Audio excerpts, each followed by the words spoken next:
Office থেকে ফেরার পর ও কিছু না কিছু খেতে চায়, তাই আজকে আমি ভাবলাম ইভিনিং স্ন্যাক্সে এগ বার্গার বানাবো।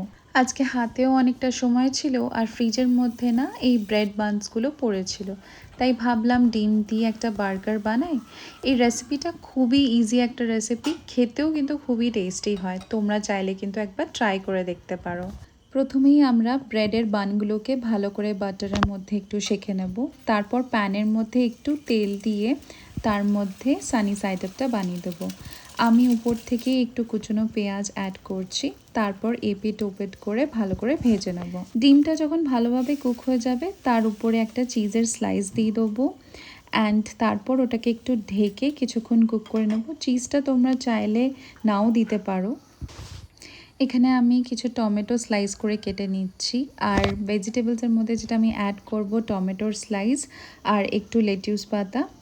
আর এখানে তো তোমরা চাইলে দেখতেই পাচ্ছ, যখনই আমি টমেটো কাটতে বসি ঠিক ও কিচেনে চলে আসে টমেটো খাবে বলে।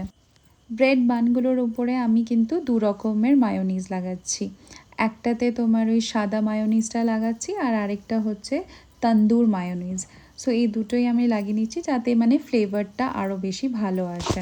তারপর আমরা লেটিউস পাতা অ্যাড করে দেবো, টমেটোগুলো অ্যাড করে দেবো, আর এইভাবে দেখেছো কত সুন্দর হয়েছে এই ডিমের পুরো পোর্শনটা।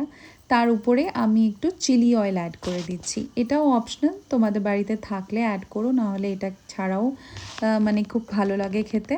আমাদের এগ বার্গার কিন্তু রেডি হয়ে গেছে। সবাই বাড়িতে খুব ভালোবাসবে খেতে, স্পেশালি বাচ্চারাও।